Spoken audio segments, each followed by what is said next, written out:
Hello everyone and welcome to Sinful Gaming. I hope you're all doing well, I hope you're all staying safe, and most of all, I hope you're all fighting that war against the Grey.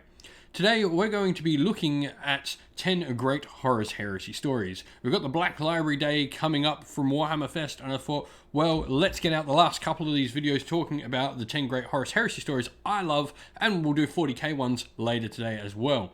We've already done Warhammer Fantasy and Warhammer Age of Sigmar, so let's get talking though about Horus Heresy. These are 10 of my favourite Horus Heresy stories I recommend you go read. Even if you're not a fan of the Horus Heresy in general, or you're not really a 40k person, I think these stories are just great in general, that you can get to like them without having to be even a Warhammer fan in any part. So there's a great bunch of stories, let's get talking about them. These are my 10 great Horus Heresy stories, my 10 that I think are the best. Number 1, and we have Legion by Dan Abnett. So this might come as news to some, but my favourite Legion out of all of the Horus Heresy is the Alpha Legion. They're definitely my number 1. I absolutely love all the subterfuge and everything about the Alpha Legion in general, and Legion for me just made me fall in love with them even more. I love the stories behind them and how secretive and sort of how they fight, their special ops sort of style of warfare, so different from other Space Marines. Legion sort of focuses on the Alpha Legion and their decision in the end to join the forces of Chaos, or Horus's, I guess, traitors' forces in the end. And what they're sort of led along by is this sort of alien, I guess, council that sort of sends out characters, and we get to learn about characters such as Dron Grammaticus here. These characters that are sort of pulling strings of the universe so that certain things happen in particular ways, and the Alpha Legion in some way begin to maybe work for them, maybe not. They do their own sort of thing, and it just shows the Alpha Legion in such a great light. This is an Alpha Legion story that's truly about the Alpha Legion, just shows everything they're about. An absolute favourite of mine in the Horus Heresy series. Number 2, we have The First Heretic by Dembski-Bowden. This, for me, while Legion might be my personal favourite, I do think The First Heretic still lines up as the best Horus Heresy novel there is. This just does such a great job at exploring a character who, before this came out, we really knew sort of what he was, but we didn't know his full story. And this character I'm talking about is Lorgar. Lorgar is just so well expanded upon as a character within this book from the start of when the Horus Heresy was coming out. This book just hits so many things. We get so many tidbits of and teasers of, I guess, instances of things happening that we know happen about in the Heresy, but we've never really got true information on. And we get these little, nuances and little tiny little just pushes towards maybe giving us more information in these tidbits. But in general, the story is about Lorgar and his fall to Chaos. He was the first heretic, and it is Lorgar who ends up corrupting Horus. Spoiler alert, I guess, but that's sort of common knowledge. Lorgar's the first heretic, and he sort of starts to spread this corrupted faith as he's sort of shown that the Emperor isn't who the Emperor says he was. He learns all these different things. We see all these things through Lorgar's view, and you really can't blame Lorgar. It's a great book. It really makes you feel and want to see Lorgar on the right path. And it also introduces other favourite characters like Arjor Tal as well, which is another great character. And characters such as Erebus, we learn the background of as more about them, and just more reasons to hate characters like them. Number 3, we have Scars by Wraight. We waited forever to see the white scars in the Horus Heresy series, and when this book came out, it was just one of those ones that we'd anticipated and we wanted for so long. And it did not disappoint. It shows the white scars and how they nearly fell to the side of Horus, I guess. And just shows that sort of story of how they were where did they join and why they were so far away. In the Heresy, and just gives you all these different bits and pieces of information together that just really makes for a great story.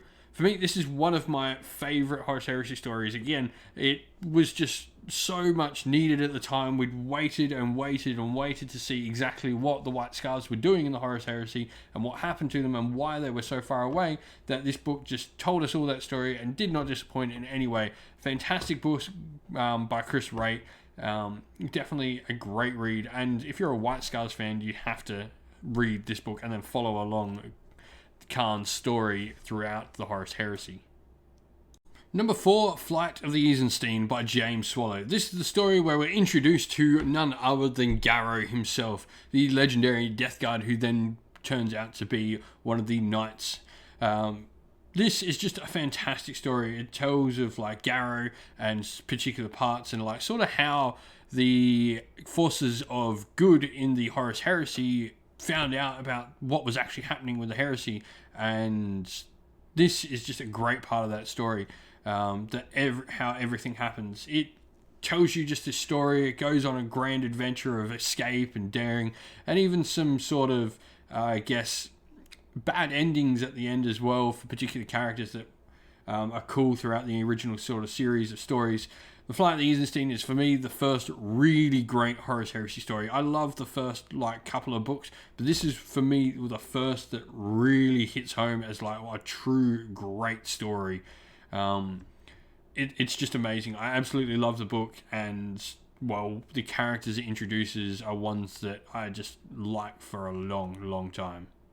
Number 5, we have Angel Exterminatus by Graham McNeil. This, like Scars, is another great story for fleshing out a Primarch we didn't really know all that much about. We'd seen snippets of Perturabo up to this point in the Horus Heresy, mostly sort of, I guess, as second character sort of looks at him. But Angel Exterminatus puts him right in there as a main character, and it shows off the Iron Warriors like we hadn't seen before. This is just a great story. It shows how Perturabo is sort of seen as this brute outside of the Iron Warriors, but in fact he's just so utterly calculating and smart and such a deep character there that it just shows a lot about him and about his history and about his legion. This book does a great job, very much like Scars previously that I was talking about, of fleshing out a legion just we didn't know much about, and we learned so much from the story.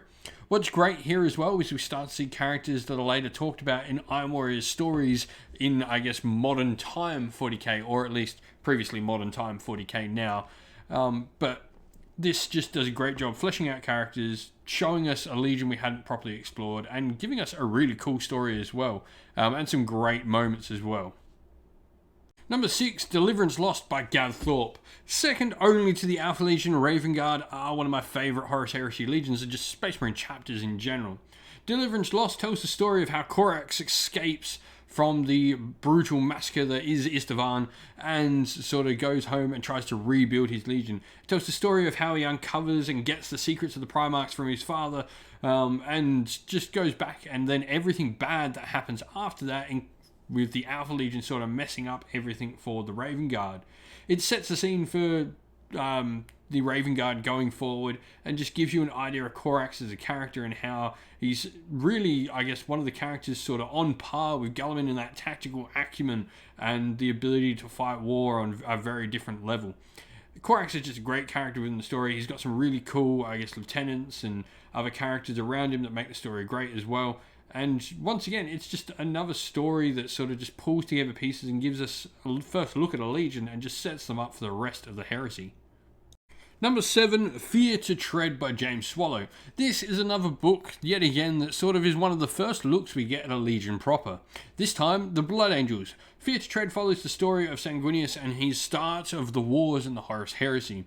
So at the start of the book, Horus sort of tricks Sanguinius, telling him that, like, you know, there's a curse that might be able to be lifted upon the Blood Angels that we all know about anyway. And so Sanguinius takes his Blood Angels to leave and go find it. What's great about this story, it introduces some fantastic characters alongside Sanguinius. Characters like Rauderan and the Flesh Terror Amit himself. There's just some great characters here that sort of tell you a whole bunch about different parts of the Blood Angels and all their sort of aspects and who exactly they are.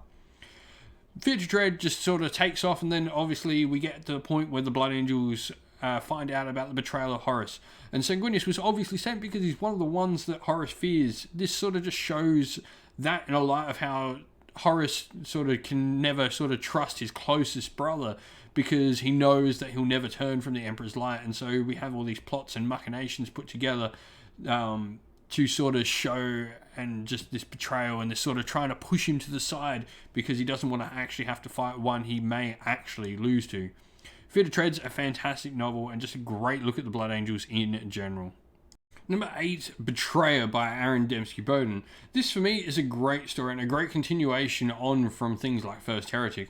We learn a lot more about a couple of Primarchs in this and really get, I guess, a proper look at one more than the other. Lorgar's story is one that sort of continues on from previous stuff we've read, but Angron here gets a lot more added to his character. We learn a lot more about, I guess, the sad sort of character that Angron is. We learn about the friendship between Khan the Betrayer and Arjel Tal. We learn more about Erebus and all those sort of characters there. And not only that, it's just got some great moments within the book.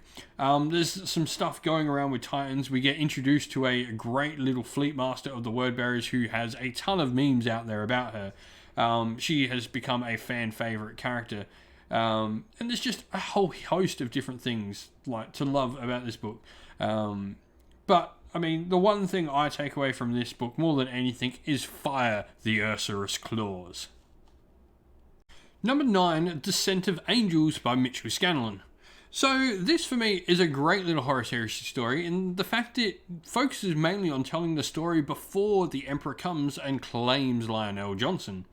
This story focuses mainly not on Lion, but a couple of young little Calibanians, or however you want to call them, Calibanians, whatever the true name is, called Zahariel and Nemiel, these two relatives. And it's a great little story. It tells about how they fight, how they're trying to aspire, and eventually how they're trying to become Space Marines and join, I guess, with the Lion in his great crusade with his father. It sets up a ton of great characters across the story, and for me, it just shows a whole bunch of different things. It sets the scene for stories that are later going to go and starts sowing the seeds of, I guess, the Dark Angels' betrayal of their own Primarch and Luther and everything about the Fallen. It just sets that scene so well, tells a bunch of different stories, and is something different from the rest of the Horus Heresy stories that I personally really enjoyed. Number 10, and I'm not going to suggest one story for my 10th pick. I'm going to suggest a bunch of stories. I've got the actual novel called Garro here up by James Swallow, but I think any of the Garro stories are great to follow. The Garro stories sort of tell the story of these knights, this sort of, I guess, agents of Malcador the Sigillite that are Space Marines that are sort of going out and doing all these different sort of little side quests across the Horus Heresy, if for lack of a better explanation, I guess. Garro is just a great character. You really fall in love with him in Flight of the Eisenstein, and this continues just with all these different audiobooks and novellas and novels and stuff like that. For me, it's just a great set of stories that really just tells you all these different parts of the story. Garro has some great characters that join alongside him. There's a bunch of different characters. I remember every time, you saw a character like maybe die or maybe not, that you're sort of wondering, is this character going to join with Garro or not? And some of them do, some of them don't throughout the Heresy, but this just sets the scene for a great place for all these castaway characters that don't have a main place to follow alongside Garro and create their own story throughout the Horus Heresy. It just is a great set of stories in general that I recommend anyone in fan of the Horus Heresy goes and follows Garro. And all these stories across the Horus Heresy. So that's my 10 picks for some great Horus Heresy stories that I really enjoyed. I'd love to know your favourites though in the comments below. Let us know what your favourite Horus Heresy stories are, and we're probably going to look at doing some reviews for Horus Heresy and Warhammer 40k for Black Library as well, just viewing Black Library in a much more broader spectrum, I guess. Instead of just focusing on Age of Sigmar, because I enjoy listening to Black Library stories and reading them all the time. So let us know your favourites in the comments below. Well, we hope you enjoyed the video. Thank you for watching. Please don't forget to like the video and subscribe to the channel. And also, while you're at it, why don't you come join our Discord server? You can chat to me and other members of our fine little community here at Cineful Gaming. You can do so by following the link to our Discord server, which is in the description of the video. Lastly, I'd like to give a shout out to everyone who helps support the channel financially via Patreon and YouTube members. Thank you to our Patreon supporters Christian Weir, James Soren, Chaos Spawn, AJC, Kenny Lowell, Alder and Shot First, James Crowder, Andrew Bowen, Nathan Fee, Tim Newman and The Rising Ape. And thank you to our YouTube members Green Roots Gaming and Fire Titan. Thank you all for supporting the channel, and if you'd like to help support the channel like these fine people do, you can do so by clicking one of the links down to either our Patreon or our YouTube members in the description of the video as well. Thank you all for watching everyone though. Stay safe, stay well, and most of all, keep fighting that war against the Grey. Ciao for now.